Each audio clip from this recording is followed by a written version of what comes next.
keinginan untuk mudik pulang kampung. Apa ini sebuah fenomena yang sebenarnya sudah sekian lama atau sebenarnya modern, dan ya kira-kira mengapa masyarakat ini ingin pulang kampung begitu, Mas Senhai? Jangan marah. Iya.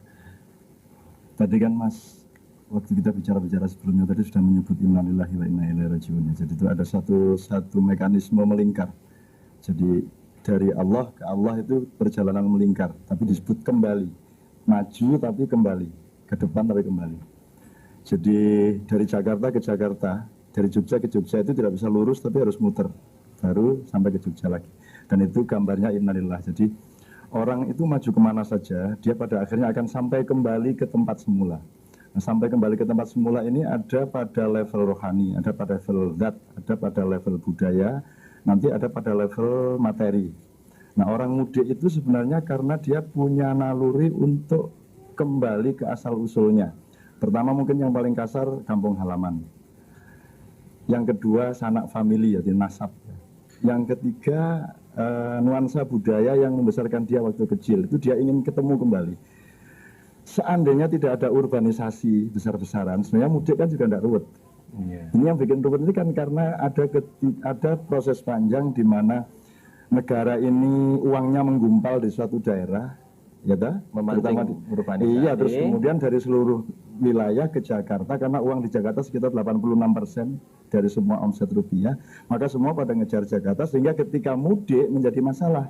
Dan ketika kita melihat itu masalah besar, terutama di bidang transportasi yang berbahaya dan seterusnya, yang kita salahkan yang mudik. Sebenarnya yang salah adalah ini belum ada negara yang bisa menata rakyatnya supaya bisa oke di tempatnya masing-masing ini, gitu loh. Kalau wali kota sih tidak bisa jawab masalah ini. Wali kota kan urusannya cuma satu wilayah. Jadi menurut saya, kalau saya tidak menyalahkan, nomor satu mereka benar, mereka kangen sama keluarganya, mereka silaturahmi, dan itu sangat baik. Dan kalau mereka kemudian ke mal-mal menyerbu beli barang macam-macam, saya tanya sama Pak Harwanto, emangnya siapa yang mengajari untuk tidak hedonis? Emangnya rakyat kita ini siapa yang mengajari untuk tidak materialistis? Emangnya ada gurunya untuk supaya kita ini tidak kacau seperti ini? Tidak ada sufi ya yang mengajari kita ya? Kan ulama kita kan tidak ada, kita kan tidak punya ulama-ulamanya. Kan gitu. Sama gitu kan. Yang tiap hari memberi fatwa kepada masyarakat itu pelawak, kan begitu kan? Jadi itu pun pelawak yang juga hidup mewah, dan pemandangan-pemandangan di televisi juga mewah, dan anggota DPR juga mewah-mewah. Yang tidak mewah cuma wali kota Jogja aja, karena sebelumnya dia sudah mewah sebelum jadi wali kota. Kalau untuk mengarahkan agar masyarakat itu, sekali lagi nih tadi berkait dengan hedonisme, kecintaan pada dunia yang berlebihan ini, agak lebih ya rohani sedikit. begitu kira-kira. Yang bikin mall siapa? Yang bikin plaza-plaza siapa? Kan itu atas izin wali kota juga. Kan itu. Nah, dibikin mall itu tujuannya apa? Supaya orang pada beli. Dari makin berjubel itu mall, makin berhasil yang bikin mall. Jadi kalau memang, tapi kalau ada saran supaya mall tidak berjubel, berarti harus ada saran untuk tidak bikin mall, kan begitu? Iya. Kan gitu. Jadi memang kan dokter ada juga tujuannya supaya mengobati orang sakit. Jadi semakin banyak orang sakit, semakin baik bagi dokter, kan gitu. Kan gitu. Jadi ini mubeng, Mas, urusannya sebenarnya mubeng. Jadi menurut saya memang harus ada ekstra kearifan untuk memahami teman-teman kita yang mudik. Itu ada yang pakai motor toh, pakai motor dari Jakarta, seanak bujuni ditumpuk itu juga luar biasa kan, perjuangan hidup yang betul-betul keras ini. Seandainya tidak ada penggumpalan ekonomi di Jakarta kan itu tidak terjadi. Iya. Komentar ini. Boleh. Ya. Jadi ada orang pulang ke kampungnya karena dia masih miskin, dia ngoyo cari utangan apa-apa, terus nyewa mobil bagus, pakaian bagus dan penampilan yang bagus supaya disangka kaya dan seterusnya. Bagaimana kalau kita pandang ini dari husnudzon ya? Orang di desanya ini hanya paham materi, dia tidak paham yang lain. Di Indonesia ini tidak ada orang menghargai kebaikan. Yang dihargai itu kekayaan, gaya, aksi, hedonisme. Jadi ini memang hanya satu-satunya bahasa yang dipahami, yaitu mobil yang bagus, gitu kan. Saya tidak punya apa-apa, terus saya mudik sama anak istri saya sewa mobil bagus, maka mereka senang. Kalau saya pulang dengan keadaan kere, mereka akan nyukur ke saya. Mereka akan banyak dosa, mereka akan banyak dosa. Jadi saya menghindarkan mereka supaya tidak berdosa. Maka saya mobil. Karena mereka tidak paham bahasa yang lain. Misalnya, saya aku sudah di dosen Universitas Muhammadiyah karena tidak paham mereka. Gitu. Jadi menurut saya baik-baik saja Pak itu. Soal palsu dan tidak palsu, aku takon sing ora palsu sing ndi. Ini Indonesia ini. Iya. Sewu ini. Lor dan juga para pemirsa, kalau kita melihat bahwa yang namanya dalam tanda petik ya penderitaan, entah itu dianggap penderitaan atau dianggap sebagai kesuksesan di tempat perantauan sebagai tenaga kerja kasar, penjual ini, penjual itu dan yang lain-lain, mereka kan sesungguhnya merindukan sebuah derajat mulia. Maka mereka mudik itu salah satu tujuannya kan, kalau boleh saya buatkan kepanjangannya itu, mudik itu kan mulia di kampung. Nah, ketika di kampung dia kan jadi mulia, ya kan? Begitu. Kalau di tempat perantauan mungkin dia, waduh, tidurnya pun di kolong jembatan dan sebagainya. Kira-kira dimensi rohani apa ini yang bisa kita tangkap ini, Pak MH atau Cak Nun ini ya? Apa ya? Kan ada lapis-lapis ya, jadi kita sesungguhnya sih benar juga kalau dikatakan bahwa untuk kembali kepada fitri, kembali kepada yang sejati, itu tidak perlu pakai geografi, tidak perlu lintas geografi, artinya tidak perlu dari Jakarta ke Mojokerto gitu. Juga tidak perlu ada cultural commuting, tidak perlu ada perjalanan budaya. Kalau mau ke innalillahi wa inna ilaihi raji'un itu langsung sebenarnya matek aji ijen ya wis iso jane ngangge SMS ya iso jane. Cuman kan manusia ini masih materi dia. Jadi tidak salah, materi itu tidak salah. Cuman yang salah mungkin adalah ketika dia menjadi ismo, ketika hidup kita sudah dilokomotifi oleh materi. Materi itu sebenarnya gerbong kita, salah satu dari alat hidup kita. Cuman sekarang kan materi menjadi yang utama. Itu pun sebenarnya tidak ada manajemen materi yang tertata sampai pemerintahan yang sekarang, sejak kemerdekaan.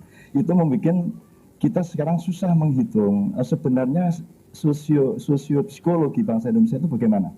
Misalnya satu contoh. Sebenarnya kenapa orang Indonesia itu sukar berdisiplin, dikasih ekstra kaki 5 tapi tidak mau bersihin sampah misalnya. Kenapa jadi tradisi tanggung jawab sangat kecil, tradisi untuk kerjasama sangat kecil gitu ya. Itu karena secara global rakyat kita belum pernah mendapat kepuasan sedikit pun. Kita ini orang yang tidak puas karena belum ada penataan negara yang benar.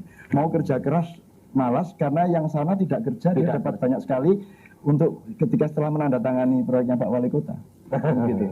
Jadi orang mau kerja keras di sini juga tidak mau lah. Gimana saya kerja keras, wong sana tidak ngapa-ngapain dapat duit banyak.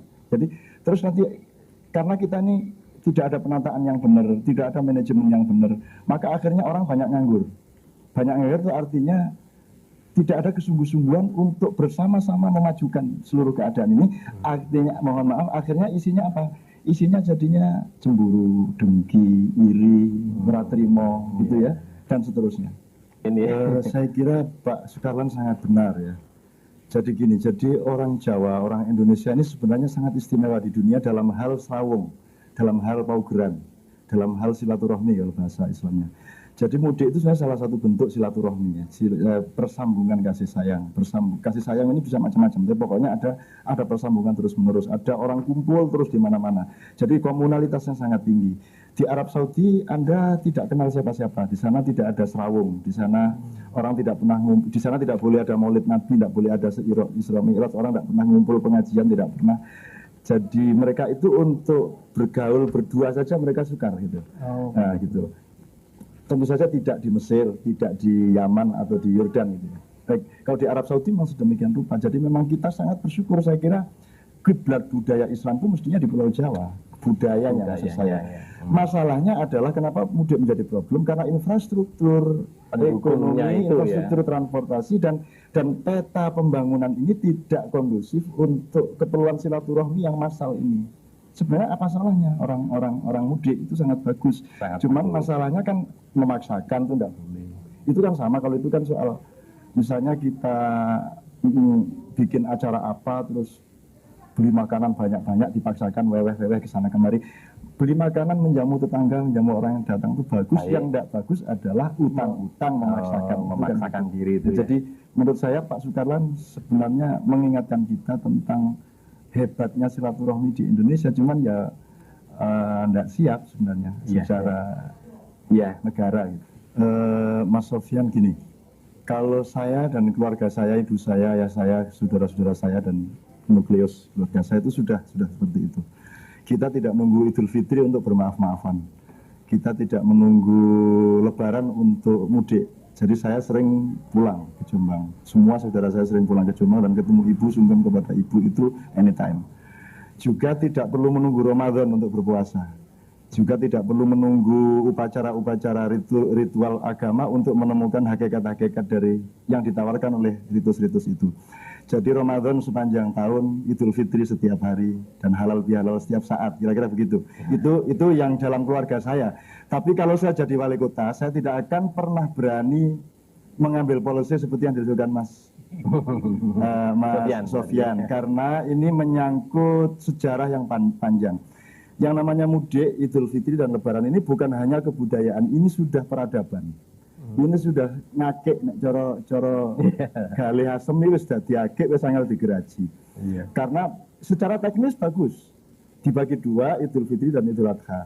Tetapi siapa yang mau? Karena Idul Mudik dan Lebaran dan Idul Fitri itu momentum dan rasonya ketemu.